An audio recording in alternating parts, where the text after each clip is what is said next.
नागपुर के समता नगर इलाके में खुदाई के दौरान एक काले पत्थर की प्राचीन मूर्ति निकली है, जिसे सभी देखने वाले लोग माता रानी का मुखौटा कहकर संबोधित कर रहे हैं। प्राचीन मूर्ति के इस तरह से प्रकट होने से घट स्थापना के पहले दिन माता रानी के दर्शन की बात लोग कह रहे हैं। दरअसल समता नगर के एक प्लाट में जब घर की खुदाई चल रही थी, तभी एक मजदूर को जमीन के अंदर से किसी चीज से टकराए जाने का एहसास हुआ। जब उसने वह जगह खोदी और मिट्टी हटाकर देखी तो काले पत्थर की एक प्राचीन मूर्ति नजर आई। ये खबर जब आग की तरह पूरे शहर में फैल गई, तब शहर के विभिन्न इलाकों से लोग इस मूर्ति को देखने के लिए आ रहे थे। क्या ये मूर्ति माता रानी की है या दुर्गा देवी या फिर तथागत गौतम बुद्ध की है? हो सकता है कुछ लोगों को ये मूर्ति दुर्गा देवी की या माता रानी की लगे, लेकिन दरअसल ये तथागत गौतम बुद्ध की मूर्ति है। कैसे?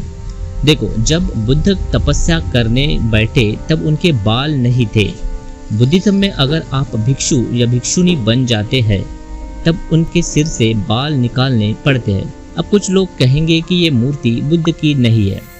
बुद्ध की मूर्ति के सर पर घुंघराले बाल होते हैं, लेकिन जब ग्रीक लोग भारत आए और उन्होंने बौद्ध धर्म अपनाया तब उनके पास बुद्ध की मूर्ति नहीं थी, तो ग्रीक आर्किटेक्ट लोगों ने बुद्ध की मूर्ति बनाई।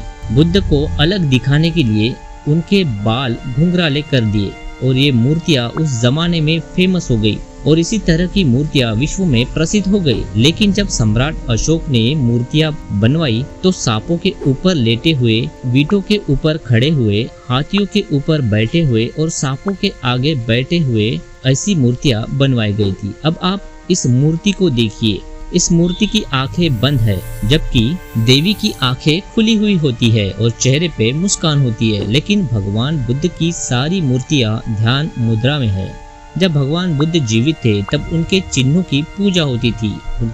उनको पूजा भी नहीं कह सकते।